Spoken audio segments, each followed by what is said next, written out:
ہمارے نبی کریم صلی اللہ علیہ وآلہ وسلم اکثر نمازوں کے بعد ایک دعا پڑھا کرتے تھے، اللہم حسبنی حسابا یسیرا۔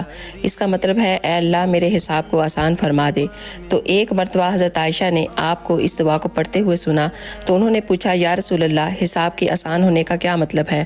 حضور نے فرمایا کہ کل قیامت کے دن اللہ تعالیٰ بندے کے نامہ اعمال کو دیکھ کر اسے معاف فرما دے۔ اگر کسی بندے کا حساب و کتاب اللہ تعالیٰ لینے لگ جائیں گے تو وہ شخص مشکل میں پھنس جائے گا۔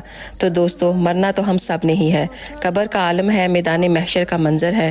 اگر ہم یہ چاہتے ہیں کہ اللہ تعالیٰ ہمارے ساتھ بھی نرمی کا معاملہ کرے اور ہم سے بھی حساب و کتاب نہ لے کر اللہ تعالیٰ ہمیں معاف فرما دے اور جنت میں داخل فرما دے، تو آپ بھی ہر نماز کے بعد کم از کم ایک مرتبہ اس دعا کو ضرور پڑھا کریں، اللہم حسبنی حسابا یسیرا۔ اور اس ویڈیو کو زیادہ سے زیادہ شیئر کریں تاکہ زیادہ سے زیادہ لوگ اس پر عمل کر سکیں۔ جزاک اللہ خیر۔